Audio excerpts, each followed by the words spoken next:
विधानसभा के सदस्य माननीय श्री जयराम महतो जी ने कल एक बात कही कि एक वो समय था जब उग्रवादियों के भय से अंचल, थाना, प्रखंड नियंत्रित होता था। कुछ लोगों ने इसे इस रूप में देखा कि क्या आप वही व्यवस्था चाहते हैं। मैं समझता हूं कि इसके पीछे ये सोच थी कि यदि विधायिका की प्रणाली कमजोर होगी तो फिर से उग्रवाद की प्रणाली मजबूत हो जाएगी झारखंड के ग्रामीण क्षेत्रों में। और इसलिए मैंने कहा कि इस मंच से हम कार्यपालिका को भी कहते हैं कि हमारी संस्कृति इतनी आदर्शपूर्ण होनी चाहिए और विधायिका भी अपनी जिम्मेवारी को समझे। तो नहीं है कि आप सत्र में आए, बैठे, उप समितियों के, विधानसभा के कमेटियों के बैठक में आप अपनी उपस्थिति दर्ज करा दें और चले जाएं।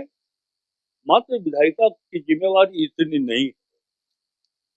विधायिका की जिम्मेवारी इतनी अधिक है, जैसा कि हमारे संबोधन में माननीय अध्यक्ष जी ने कहा कि कार्यपालिका के ऊपर निगरानी रखने की जिम्मेवारी भी विधायिका के ऊपर है और हिंदुस्तान की विधायिका इतनी कमजोर नहीं है कि वो कार्यपालिका के गलत काम में नियंत्रण नहीं कर सके। अब इसके दो पक्ष हो सकते हैं। एक तो आपके अंदर की ललक क्या है, आप चाहते क्या है, और या फिर विधानसभा या किसी ऐसे राजनीतिक मंच पर यदि आपका दायित्व मात्र यही रहता है कि हम सत्ता पक्ष में बैठे हुए सरकार की आलोचना करें, तब तो बात दूसरी है।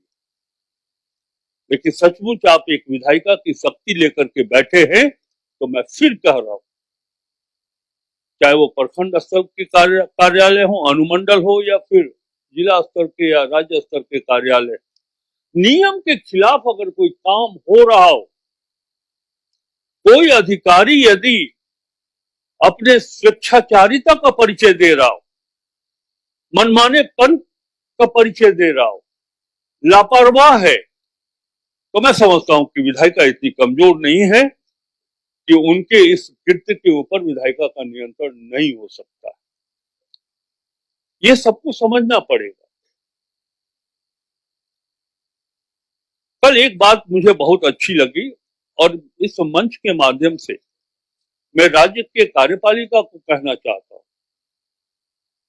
हालांकि कुछ हमारे माननीय सदस्यों ने उसको दूसरे